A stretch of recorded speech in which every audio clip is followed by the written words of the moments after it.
Good morning बच्चों। देखिए आज हम क्या पढ़ने वाले थे, लेसन 4 वस्तुओं के समूह बनाना का एक्सरसाइज है ना। इसमें क्या हुआ था कि हमने लेसन में ही एक्सरसाइज नहीं देखा था क्योंकि वीडियो काफ़ी बड़ा हो जाता, इसीलिए हम क्या करेंगे कि एक्सरसाइज को अलग से देखने वाले हैं ना। तो अब देखिए इसमें क्या दिया गया है, देखो लकड़ी से बनाई जा सकने वाली 5 वस्तुओं के नाम लिखिए। अब आपको पता है कि लकड़ियों से हम कौन कौन सी चीज़ें बनाते हैं, पता है आपको। देखिए कौन कौन सी चीज़ें बनाते हैं हम, बैलगाड़ी बनाते हैं, ठीक है, साथ में उसके जो पहिए होते हैं वो भी बनते हैं, है ना। लकड़ियों से खिलौने बनते हैं, ठीक है। और लकड़ियों से कौन कौन सी चीज़ें बनती है, हल बनता है, ठीक है। लकड़ियों से और कौन कौन सी चीज़ें बनती हैं, मेज बनती है और कुर्सी बनती है, ठीक है।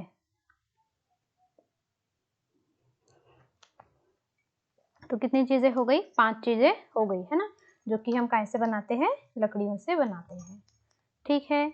अब देखिए आगे क्या बोला है, निम्नलिखित में से चमकदार पदार्थों का चयन कीजिए। अब इसमें से कौन कौन सी चीज़ें चमकदार है। अब जो क्या कांच की प्याली दी गई है ना, ये जो कांच की प्याली दी गई है ये चमकेगी, है ना, ठीक है, ये चमकेगी। प्लास्टिक का खिलौना चमकेगा क्या, नहीं, ठीक है। स्टील का चम्मच चमकेगा, स्टील का चम्मच चमकेगा। और जो सूती कमीज है वो चमकेगी क्या, नहीं, ठीक है। तो ये 2 चीजें सेलेक्ट हो गई जो कि चमकेगी, ठीक है। अब देखिए निम्नलिखित वस्तुओं का मिलान उन पदार्थों से कीजिए जिनसे उन्हें बनाया जा सकता है। याद रखिए कोई वस्तु एक से अधिक पदार्थों से भी मिलकर बनी हो सकती है तथा किसी दिए गए पदार्थ का उपयोग बहुत सी वस्तुओं के बनाने में भी किया जाता है।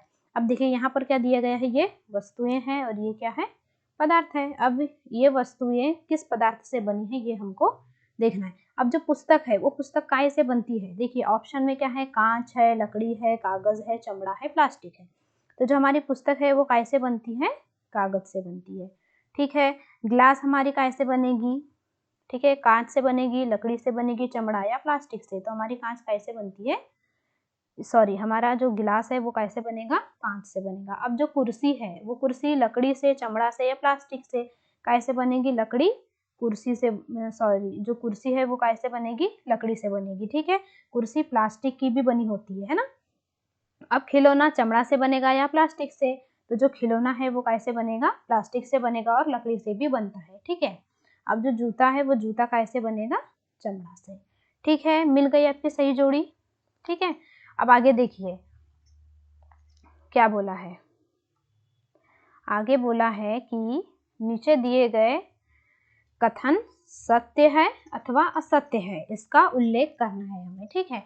अब इसमें से कौन सा सही है और कौन सा गलत है वो बताना है, ठीक है। जो पत्थर है वो पारदर्शी होता है जबकि कांच अपारदर्शी होता है। जो पत्थर है वो कैसा होता है बोल रहा है, ये पारदर्शी। पारदर्शी मतलब कि पत्थर के आर पार देखा जा सकता है क्या, नहीं। और जो कांच है उसको बोल रहा है कि वह अपारदर्शी है। तो कांच अपारदर्शी क्या, कांच के आसपास देखा जा सकता है, बिल्कुल।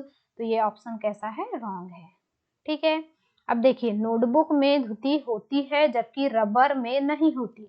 अब जो नोटबुक है, ठीक है, जो आपकी नोटबुक होती है तो उसमें धुती या मतलब जो चमकीलापन है ना, जो चमक है वो होती है या नहीं होती, ठीक है। और रबर में क्या बोल रहा है कि नहीं होती है। तो जो नोटबुक है आपकी उसमें चमक होती है क्या, जैसे ही आप उसके पृष्ठ ऐसे खोलेंगे तो क्या आपको ऐसा चमकता हुआ नजर आएगा, आता है क्या, नहीं आता है ना। और रबर भी को भी जैसे हम 2 भागों में बांटेंगे तो उसमें भी चमक नहीं होती है। किसमें चमक होगी, जैसे कांच के पृष्ठ को काट लिए, जो कंचे होते हैं उसको 2 भागों में कर लिए, तो इसमें क्या होती है, चमक होती है एक, है ना। अब चौक जल में विलीन हो जाता है, चौक जल में विलीन जरूर हो जाता है परंतु क्या होता है कि वो अपनी एक परत छोड़ देता है ना। तो पूरी तरीके से ये मिलता है क्या, नहीं मिलता। फिर लकड़ी का टुकड़ा जल पर तैरता है, तो बिल्कुल लकड़ी का जो टुकड़ा है जैसे ही आप जल में डालेंगे तो वो तैरने लगेगा। फिर बोला है चीनी जल में विलीन नहीं होती, तो जैसे आप चीनी को घोलते हैं तो जल में विलीन हो जाती है, पूरी मिल जाती है। तो ये ऑप्शन कैसा है, रॉन्ग है, ठीक है, नहीं होती बोला है ना, इसीलिए, ठीक है। अब देखिए तेल जल के साथ मिश्रणीय है। अब जो तेल है वो जल के साथ मिलता है क्या, नहीं मिलता है ना। तेल को जैसे अगर हम जल में डालेंगे तो तेल अपने ऊपर एक परत बना लेता है, तो मिश्रणी नहीं है। फिर बालू रेत जल में निःसादित हो जाता है। जो बालू है, जो रेत है, वो जल में पूरी घुल जाती है क्या? नहीं घुलती है। ठीक है, तो निःसादित बोला है मतलब वह जल में नहीं घुलती है।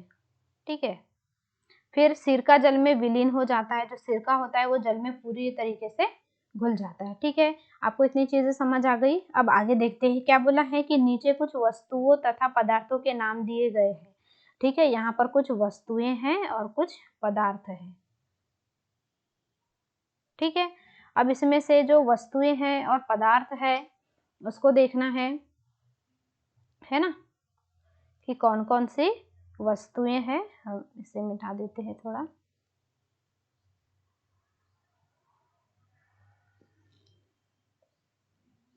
ठीक है,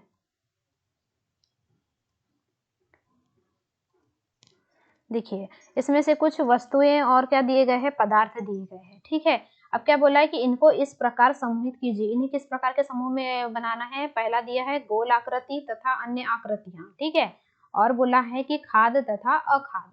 अब इसमें से देखिए जो गोल आकृति किस किस की होती है? जल की होती है क्या? नहीं, बास्केटबॉल की गोल आकृति होती है, तो ये इसको हम रखेंगे फर्स्ट में। ठीक है, फिर जो संतरा है, संतरा भी गोल होता है, परंतु ये क्या है, खाद वाली चीजों में आ जाएगा ना। जो अन्य आकृतियां हैं गोल है, परंतु इसे अन्य आकृतियों में रख सकते हैं। फिर जो चीनी है वो क्या है, खाद्य पदार्थ है। ठीक है, ग्लोब कैसा है, गोल होता है ना, तो इसे भी हम फर्स्ट इसमें रखेंगे। और जो सेब होता है, सेब भी गोल होता है और इसकी अन्य आकृति भी, परंतु ये क्या है, खाद्य वाली चीजें है ना, तो खाने वाली चीजें, तो इसको दो में रखेंगे। और जो मिट्टी का घड़ा है ये इसमें आ जाएगा, फर्स्ट में आ जाएगा। ठीक है, अब ये जो संतरा है प्लस जो सेब है ये भी हम फर्स्ट में रख सकते हैं, क्योंकि इसकी आकृति भी गोल होती है। हमने लेसन में पढ़ा था कि गोल जो चीजें होती है, जैसे बॉल हो गया, ग्लोब हो गया, मिट्टी का घड़ा, ये तो गोल होता ही है। पर क्या होता है कि जो इसे हम संतरा को, सेब को, इन्हें भी हम इन आकृतियों में रख सकते हैं। परंतु इसमें और एक ऑप्शन है हमारे पास, खाद तथा अखाद का, तो हम इसे काय में डाल देते हैं, खाद में। ठीक है, जैसे जल हो गया है ना, संतरा हो गया, चीनी हो गई और सेब, इसे हम काय में रखेंगे, हम खाद और अखाद में रखेंगे। ठीक है, अब जल में तैरने वाली जिन वस्तुओं को आप जानते हैं उनकी सूची बनाइए और जांच कीजिए और देखिए कि क्या वे तेल अथवा मिट्टी के तेल पर तैरती हैं। अब देखिए जल में कौन कौन सी चीजें तैरेगी? लकड़ी का टुकड़ा तैरेगा, तैरेगा ना, जो लकड़ी का टुकड़ा है वो कैसा होगा, तैरेगा, है ना, लकड़ी का टुकड़ा हो गया। ठीक है, और कौन सी चीजें तैरेगी? कागज हो गई, हो गया, और बताइए, प्लास्टिक के खिलौने, प्लास्टिक के खिलौने तैरेंगे ना, जैसे ही पानी में डालोगे आप तो, है ना, या इसके जो प्लास्टिक के डिब्बे होते हैं। ठीक है, और कौन सी चीजें हैं बताइए? रबर बॉल हो गया, जो रबर बॉल होती है उसे जैसे ही आप पानी में डालोगे तो क्या करती है, तैरने लगती है ना, है ना। जो हमारे स्लीपर हो गए, चप्पल जूते, ठीक है, जैसे पानी में फेंक के देखना, तैरने लगते हैं। ठीक है, और क्या कौन सी चीजें हैं? लकड़ी है ना, ये पानी में तैरेगी। फिर कौन सी चीजें हो गई? पॉलीथीन हो गई, है ना, इसे भी आप जैसे ही पानी में डालेंगे तो ये भी तैरने लगेगी। अब बोला है कि इतनी सारी चीजें आप इसमें और भी ऐड कर सकते हैं, कि जो चीजें आपको ऐसा लगता है कि पानी में तैर सकती है ना, आसपास अपने आपको ये करके देखना है। ठीक है, अब क्या बोला है कि क्या ये चीजें आपको ये देखना है, जांच करना है कि क्या ये चीजें तेल या मिट्टी के तेल पर भी तैरती है क्या। तो देखिए जो तेल पर, मिट्टी के तेल पर ये सारी चीजें तैरेगी, कुछ चीजें नहीं तैरेगी। ठीक है, तो आपको देखना है करके कि कौन सी चीजें तैर सकती है और कौन सी चीजें नहीं तैर सकती। ठीक है, फिर देखिए 7 में क्या दिया गया है, निम्नलिखित समूह में मेल न खाने वाला ज्ञात कीजिए। अब इसमें कौन कौन सी चीजें मैच नहीं कर रही है, कुर्सी है, पलंग है, मेज है, बच्चा है, अलमारी है। अब जो अलमारी, मेज, पलंग और कुर्सी, ठीक है, ये चीजें क्या है, लकड़ी से बनी हुई है, ठीक है, ये मेल खा रही है। और जो बच्चा है ये मेल खा रहा है क्या, नहीं, तो ये अलग हो जाएगा। फिर है गुलाब है, चमेली है, नाव है, गेंदा है, कमल है। तो इसमें जो गुलाब, चमेली, गेंदा और जो कमल है ये क्या है, फूल है ना। और ये नाव क्या है, ये अलग हो जाएगा, इसमें मेल नहीं कर रही है, नाव फूल नहीं है ना। अब देखिए, एल्यूमिनियम, आयरन, तांबा, चांदी और रेत, ठीक है, एल्यूमिनियम, आयरन, तांबा और चांदी। और फिर क्या बच जाती है, रेत। ये सभी क्या है, धातु है, और ये क्या है, अधातु है, ठीक है, तो वो उसमें मेल नहीं खा रही। फिर चीनी है, नमक है, रेत है, कॉपर सल्फेट है, ठीक है। तो देखिए, जो चीनी है, नमक और रेत ये मिल रहा है, लेकिन जो कॉपर सल्फेट है ये मिल रही है क्या, इसमें नहीं मिल रही है, क्योंकि ये क्या है, एक प्रकार का क्या है, कॉपर सल्फेट, विलयन है ना। और चीनी, नमक और रेत ये क्या है, विलयन नहीं है, तो इसमें से ये अलग हो जाएगा, ठीक है। अब देखिए, आपको ये सारे क्वेश्चन समझ आ गए होंगे, ठीक है। आपको ध्यान से देखना है, समझ के साथ में पढ़ना है ना, क्योंकि ये सब चीज़ें क्या है, आपको एग्जाम में आती है, तो आपका माइंड एकदम करेंट होना चाहिए कि आप इन सब चीज़ों को एकदम से प्रैक्टिकली सोचिए। कभी भी पढ़ना न पढ़िए, पर उसे रटिए मत, उसे प्रैक्टिकली सोचिए, ठीक है। जैसे यहाँ पर क्या दिया था, पुस्तक है ना, तो हम अपना दिमाग लगा सकते हैं, हमको रटने की जरूरत नहीं कि पुस्तक कैसे बनी, पुस्तक कागज से बनी, पुस्तक कागज से बनी, ऐसा करने की जरूरत नहीं है ना। हमें प्रैक्टिकली सोचना है कि हमारी जो बुक्स होती है, जो पुस्तकें होती है, वो कैसे बनती है ना।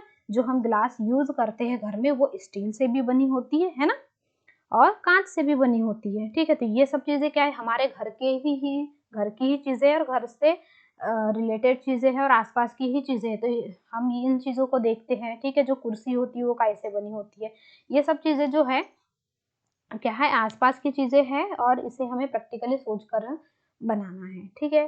तो आई थिंक आप लोगों को समझ में आ गया होगा। तो प्लीज़ मेरे चैनल को सब्सक्राइब करें, लाइक करें, शेयर करें, और ज़्यादा से ज़्यादा बच्चों को शेयर करिए, ताकि आपका तो फ़ायदा हो ही, साथ में उन बच्चों को भी पढ़ने में आसानी हो, ठीक है बच्चों।